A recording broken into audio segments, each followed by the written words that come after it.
You may still be shocked that Iron Mike lost a fight to a YouTuber, but that may not be his biggest problem. The warrior, who was once unbeatable, is now suffering the effects of many bad choices he made a few years ago. Let's look at these shocking new facts that are making things worse for Mike Tyson after the fight with Jake Paul. Mike said he didn't feel bad about losing their heavyweight boxing match, which he called one last time in the ring. Over 72,000 fans were there, and another 60 million households around the world watched. The 58-year-old former world heavyweight. Fans will never be able to forget how unbeatable Mike Tyson was after this last loss, which was made worse by what many call the worst display of Mike's famous boxing skills. Many people blame Jake Paul, who seemed to love being called the bad guy in this sad story. But while everyone is mad at everything Mike said on X, I'm thankful for last night, because it gave my kids the chance to see me stand toe-to-toe and finish 8 rounds with a talented fighter half my age in front of them. Of a packed Dallas Cowboys stadium is something that no man should have to experience. Thank you. Then he dropped this fact: I almost died in June. I had 8 blood transfusions, lost half my blood, and gained 25 pounds. Many fans remember that the Jake Paul vs. Mike Tyson boxing match was pushed back because of Mike's medical emergency.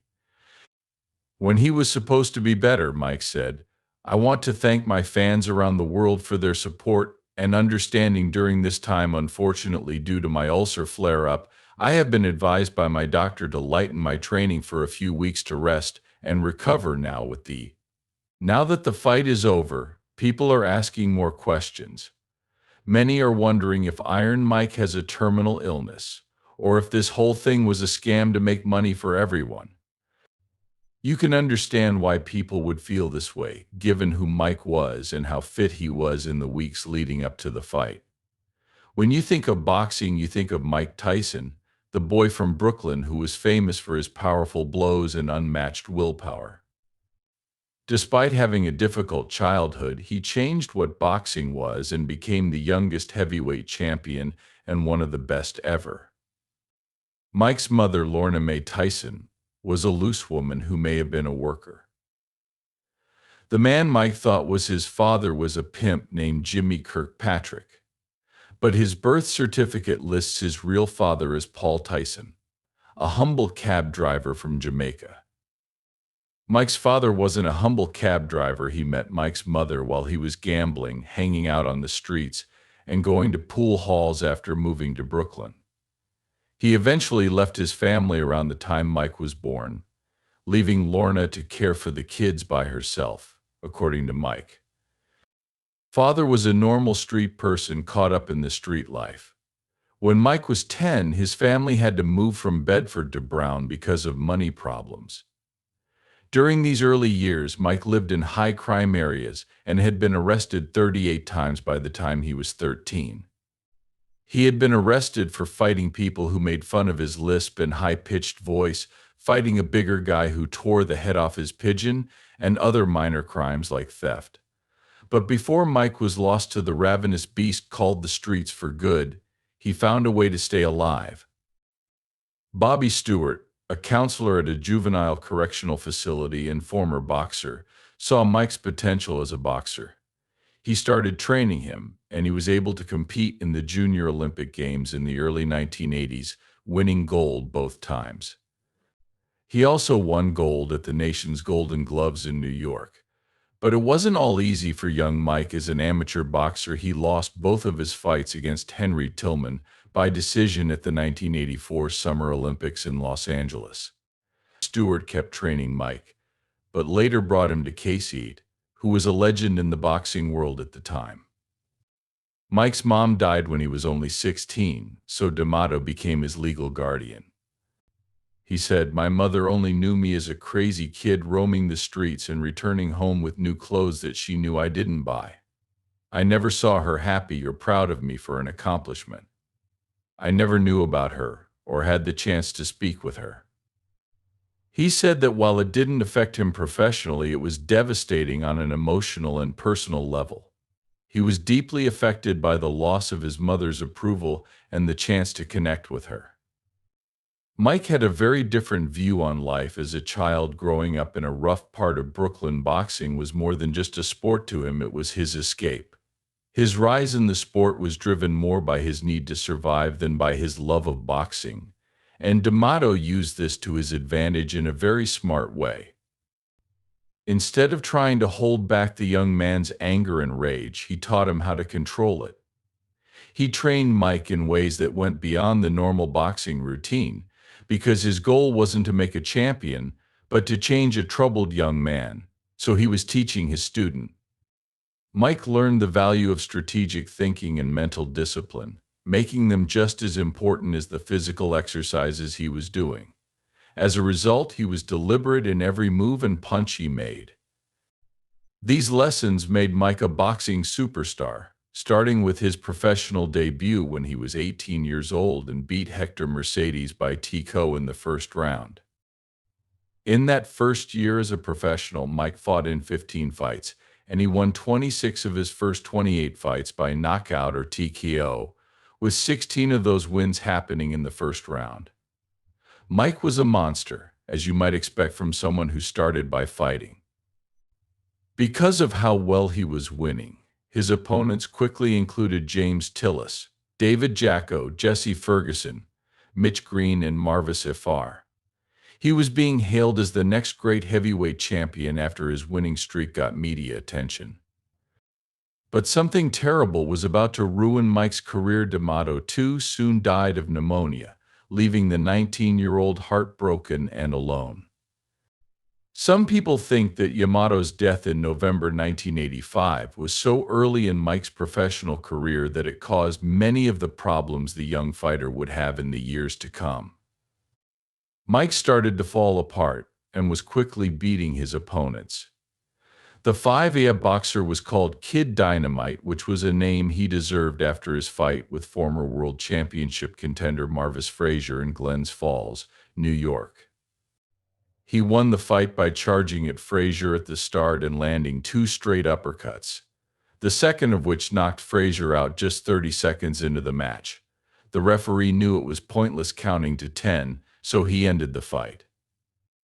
Later, he said, "I could have counted to 20 and he wouldn't have gotten up." That same year, Mike fought Trevor Berbick for the World Boxing Council heavyweight title and beat him by TKO in the second round, making him the youngest heavyweight champion in history. The next year, he beat Tony Tucker and James Smith to add the WBA and IBF belts, and he beat Smith in Las Vegas to defend his title and add Smith's World Boxing Association championship to his collection by unanimous decision. This put him in a strong position to win the Heavyweight Unification Series, a competition meant to find an undisputed heavyweight champion. Expectations were pretty high because he was the first heavyweight to hold the WBA, WBC, and IBF titles at the same time.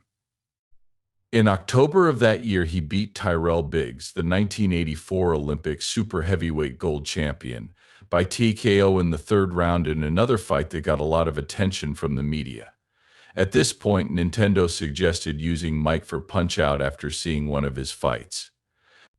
Nintendo of America president Manu Arakawa was so impressed by Mike's strength and skill that he wanted this to happen as soon as possible.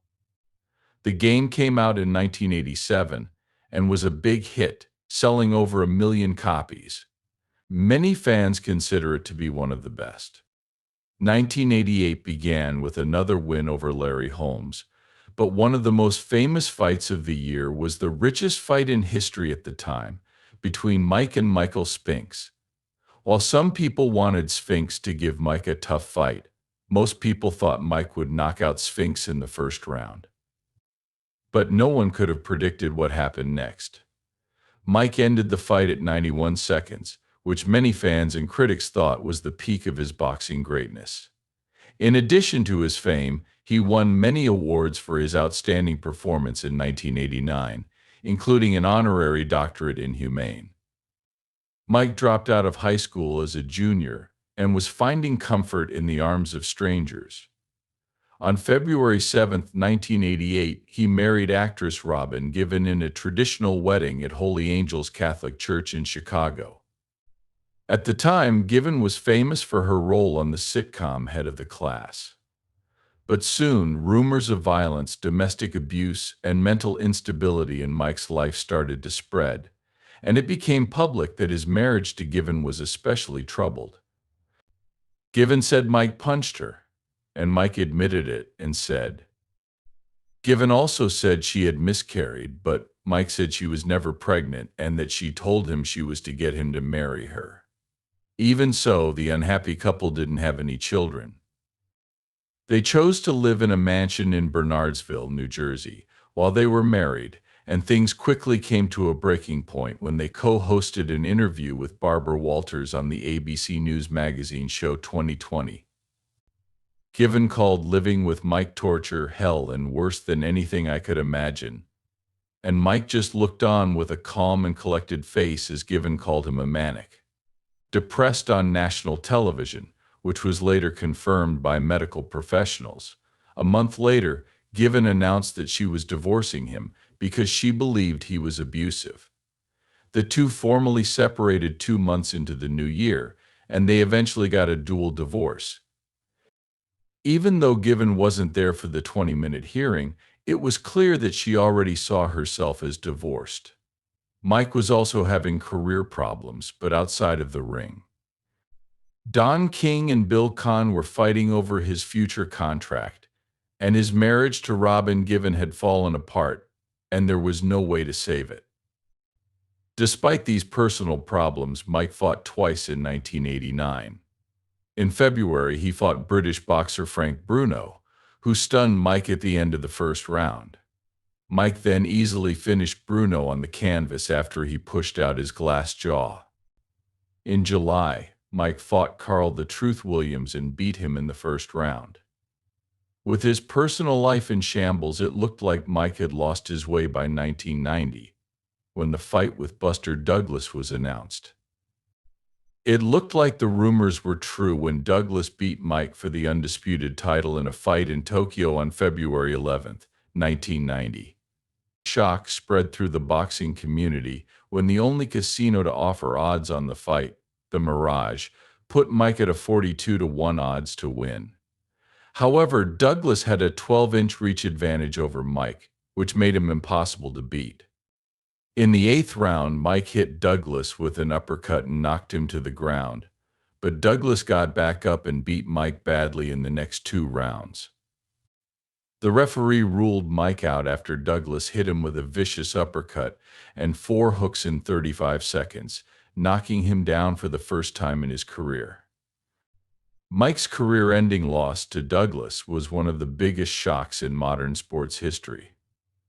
Douglas was the unbeaten bedrest man in the world, and probably the most feared boxer in professional boxing at the time. Mike's camp later complained that Douglas had taken more than 10 seconds to stand up again, and that the count was slow. Despite the shocking loss, Mike said, "I needed that fight to make me a better fighter in person. I view myself in boxing from a wider angle." He quickly recovered from the loss by knocking out Alex Stewart and Henry Tillman in the first round of his next 2 fights. Evander Holyfield had won the undisputed world heavyweight title from Douglas in his first title defense. After these 2 fights, the title was up for grabs, setting up an elimination battle. Mike was the top contender for that title, and he fought Donovan Razor Ruck, the number 2 contender in Las Vegas. Ruck was known as one of the hardest punching heavyweights and one of the most dangerous in the world. The fight went back and forth for most of it, and referee Richard Steele controversially ended it in Mike's favor in the 7th round. Some people weren't happy about the referee's decision. There was a fight after the fight, and the referee had to be escorted out of the ring to keep the peace. The fight, which many saw as a matchup between the 2 best heavyweights in the world, was rescheduled for March of that same year, even though Ruck would be paid more. This time, the fight was supposed to be a non-title bout. When Mike and Ruck met again in June of that year, Mike beat Ruck again and won a unanimous decision in 12 rounds. This made way for a fight between Mike and Holyfield for the undisputed title in November at Caesars Palace in Las Vegas, but Mike pulled out because of a rib cartilage injury. Mike had a rough time in training, but things were about to get worse for him. On February 10, 1992, he was found guilty of several crimes, including rape, and given a 6-year prison sentence. Mike described Desiree Washington as a good Christian girl. As a college freshman, she won Miss Black Rhode Island and was named her high school's nicest and most talkative student. When Mike invited her to go out late one night, Desiree thought she was meeting a celebrity for the first time, a celebrity that her family loves and adores, and that America loves and adores. She had said that one night. She didn't like stands and started to feel uncomfortable when Mike brought up sex. She decided to go to the bathroom, which is when she said Mike allegedly lured her up to his hotel room by saying he wanted to talk for a bit. This is when she said the horrible sexual assault happened, which Mike denied, saying he was innocent and that they had a mutually consenting sexual relationship. Desiree, on the other hand, testified in court that Mike forced her to have unprotected, non-consensual sex without her consent. The evidence she had wasn't shown on TV, but people could hear the bed making noise as she breathed heavily. During the trial, Foster, Mike's driver, also said that Mike had lured her to his hotel room, tried to touch her, and then exposed himself in an earlier attempt to sexually assault her. Mike denied that he had lied to Desiree and said that she wanted to have sex with him. Despite these witnesses, most people in the community supported Mike, but the odds were against him in court. Dr. Thomas Richardson, an emergency room doctor who examined Desiree after the assault and confirmed that her physical state was consistent with rape, also gave more evidence. That Washington had 2 small vaginal abrasions, which are typical of 20 to 30% of sexual assault cases, and that in 20,000 cases over 20 years, he had only seen such abrasions twice after consensual sex. Mike was found guilty of rape after the jury deliberated for nearly 10 hours. Some people think that everything was against Mike, and others wanted him to look as bad as possible. Many people thought that the witness's story was too weak, including what caused Desert R to take off her underwear and shield, and how she was pinned to the bed as. If Mike was one of the strongest men in the world, why did the 108-pound woman have bruises? Mike would later say that his defense lawyer was bad because he didn't bring these things up. Mike was sentenced to 6 years in prison and 4 years of probation on March 26, 1992. In April, he was sent to the Indiana Youth Center, which is now the Planfield Correctional Facility, where he served less than 3 years of his sentence before being released in March 1995. After his jail time, Mike easily beat Peter McNay and Buster Mates Jr. in his return fights, which were advertised as he's back. Evander Holyfield, who retired in 1994 while Mike was in prison, was Mike's opponent when he tried to defend his title in the 4th fight of his comeback. According to Don King and others, Holyfield, a 34-year-old former champion and a huge underdog at the time of the fight, was seen as a washed-up fighter. However, when Mike faced Holyfield in a title bout, Holyfield shocked everyone by beating Mike by TKO when the referee stopped the fight in round 11. Holyfield made history by becoming the second box to win a title fight. Mike's camp wanted a rematch, which happened at the Las Vegas MGM Grand Garden Arena. This fight was worth $100 million and got a lot more attention than the first one. When the fight started, it was clear that a lot was at stake, but by the end of the 3rd round, Mike was disqualified for biting Holyfield in both ears, ending what would become one of the most controversial fights in modern sports history. The fight was briefly stopped when Mike bit Holyfield for the first time. It continued after the referee docked Mike 2 points, but when it started, he bit Holyfield again, earning himself a A near riot broke out in the arena after the fight and the decision was made. Several people were hurt in the chaos. This was the first heavyweight title fight to end in disqualification in more than 50 years. After the fight, a piece of Holyfield's right ear was found on the ring floor where the first bite had been so severe that it had to be removed. Mike later said that his actions were revenge for Holyfield's frequent unpunished headbutts in their last match. Despite the outcome, Mike and Holyfield earned one of the biggest professional wins in history, boxing purses of $30 million and $35 million, respectively. Mike also apologized to Holyfield for his behavior and asked that he not be permanently banned for the fight. He wasn't banned, but the Nevada State Boxing Commission took $3 million from his earnings because of the incident, which was the most that could be legally taken out at the time. Mike took a break and did some WWE skits, making even more money. When he came back, he was living the high life and even decided to marry Monica Turner. They were married for almost 5 years before Turner filed for divorce, because Mike was allegedly cheating on her. While the couple had 2 kids, Mike got into more trouble with the law again in 1999. He was found guilty of attacking 2 drivers after a car accident and given a year in jail, a $5,000 fine, 2 years of probation, and 200 hours of community service. After his release, he went back into the ring to fight Orlin Norris and had a lot of other fights. On February 22, 2003, he beat fringe opponent Clifford Etienne in the first round of a rematch in Memphis, only 49 seconds into the fight, even though many people thought he wasn't even fit during the warm-ups. Some say that Mike took a break from training to get a new tattoo and party in Las Vegas after years of money problems. He eventually filed for bankruptcy that same year, according to the media. At the time, he owed about $23 million, even though he had made almost $400 million during his career. Mike decided to start a series of exhibition fights that he called Tyson's World Tour to help pay off his mortgage. The first fight of the tour was so poorly received by fans that the rest of the dates were canceled, and Mike found.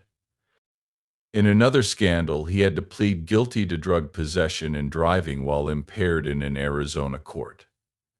This was followed by an arrest the same year, during which Mike reportedly admitted to using cocaine that day and being addicted to it.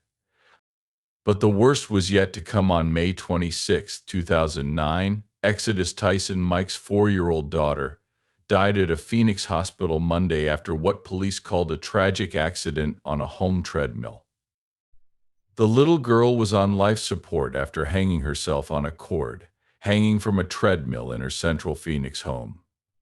Mike, who had been in Las Vegas at the time of the accident, flew to Phoenix as soon as he heard about it. The death of his daughter broke Mike, who said he didn't know what to do. For a week after her death, he used any drug he could get his hands on to forget the pain. After a while, Mike decided to try to live a good life. His daughter's death had completely changed him. As a personal goal, he got into the cannabis business because he said using cannabis had helped him deal with pain, anxiety, and the problems of life after sports. He started promoting the medical and recreational use of cannabis. In order to change the negative connotations of cannabis, he bought everything from pre-rolls to edibles. He also started a popular podcast called Hot Boxing with Mike Tyson, in which he told his fans the truth about his life. Many people thought this movie was great because it showed Mike's growth as a person. But Mike wasn't done with boxing yet. In July 2020, it was announced that he had signed a contract to fight former 4-division world champion Roy Jones Jr. in an 8-round exhibition fight. The fight ended in a draw, and many praised Mike's performance after retirement, saying he did really well for someone. After 4 years, many Mike and Jake Paul fans still think the fight was disappointing, making many fans miss Mike's younger years. Others question the idea of Mike fighting Jake, thinking it tainted Mike's legacy. These shocking new details have split the internet in two, with some saying they have no effect on the legendary boxer's accomplishments. Do you think anything has changed? And is Mike Tyson no longer one of the greatest boxers of all time?